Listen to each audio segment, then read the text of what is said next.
Hi folks, with Tacitus today, your pushback channel, and thank you for joining this audio live stream. Please listen to this presentation as you would a radio broadcast. In this essay, I'd like to talk about the issue of what's generically referred to as soft power. Soft power. Now, hard power is, say, military action, or even economic bans and restrictions placed on trading, things like that. So things that have an immediate physical or economic effect. But soft power is something that's a little bit different, and it's perceived as propaganda, movies that export culture and language,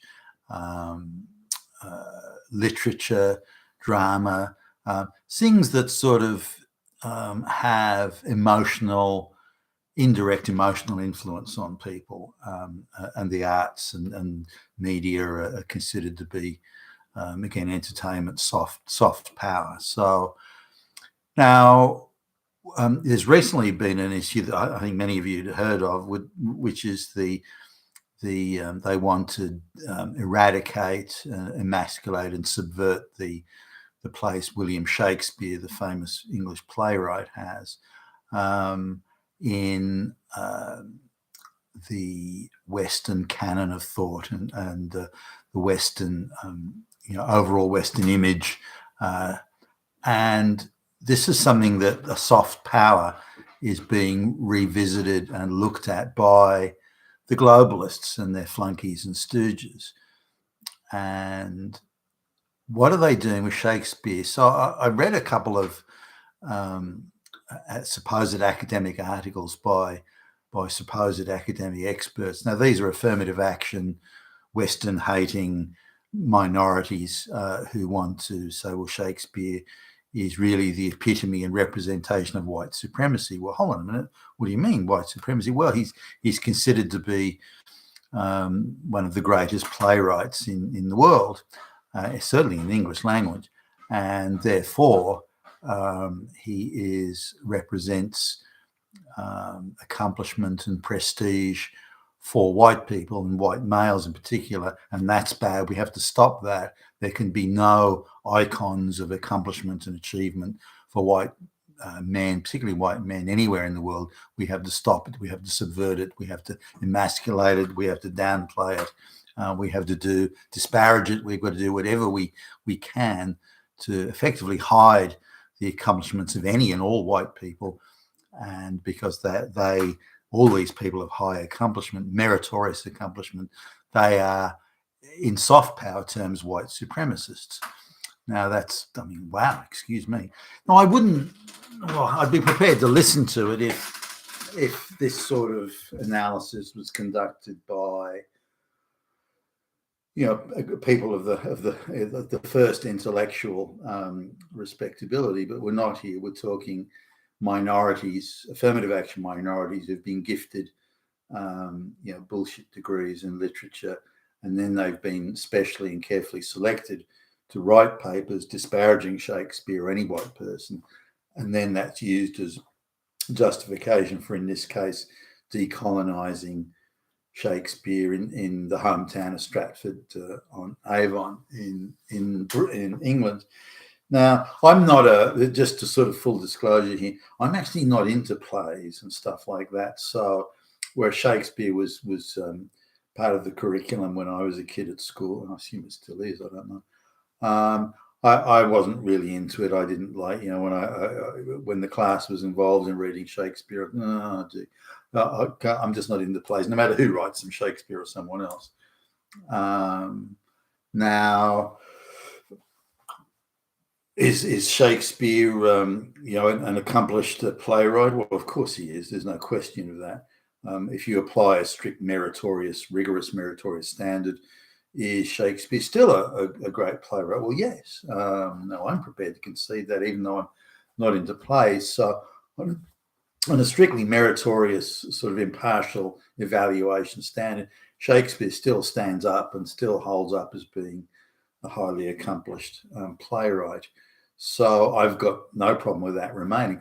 Now, had Shakespeare been, from outer space or something like that, I wouldn't mind. It would still be a rigorous, meritorious, impartial standard that Shakespeare meets, or anyone that meets that same, produces that same quality of work. So I would say, okay, well, that's, gee whiz, what's wrong with that? It doesn't matter that a meritorious standard has been met.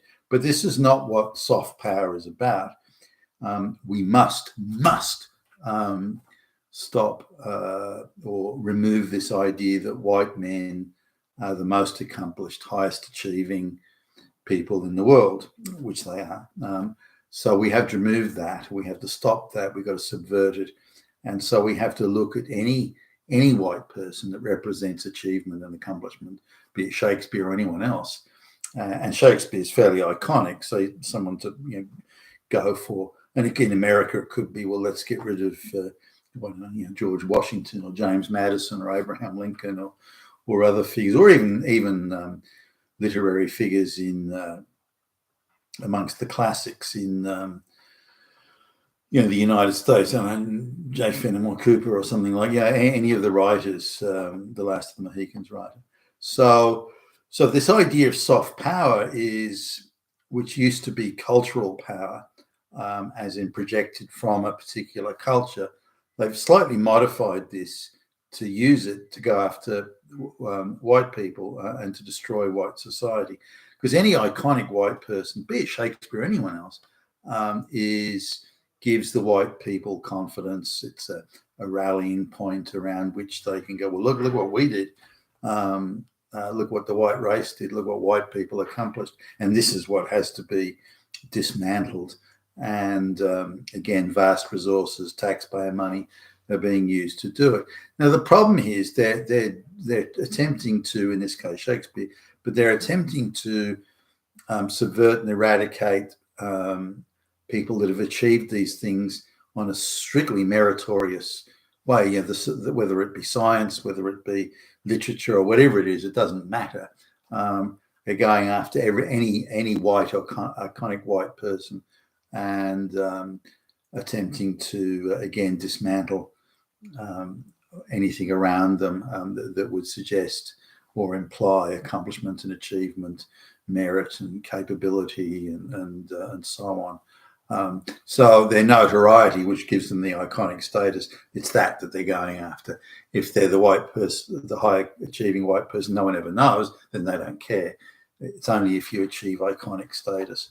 So no white person in any sense has to be allowed to have an iconic status anywhere, whether it be in white society or anywhere else. So this is what they're talking about. So soft power. Now, if we're looking at and you can see this in the Disney thing where they race swap. They take very well thought of and popular Western stories, whether it be The Little Mermaid or Snow White or anything else, and they just race swap it. Now this is considered as being, well, we're showing those white people that we're taking away their soft power. But again, the story was popular, whether it be Snow White or whatever, the story was popular in its own right.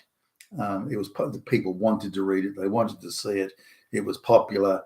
It was, the books were widely read. The movie, the 1930s movie was considered to be, a treasure in entertainment terms, and yet they're going after all of that to try and destroy it.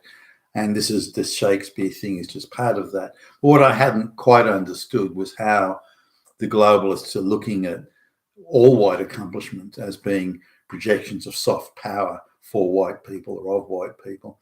And it's that they want to destroy. So there is no soft power as they would see it, whether it be Shakespeare or Walt Disney or anything. And we have to understand this is not just something organic. It is a premeditated act of malicious evil against white people. We need to see it for that. You've been with Tacitus today, your Pushback channel, and thank you for listening.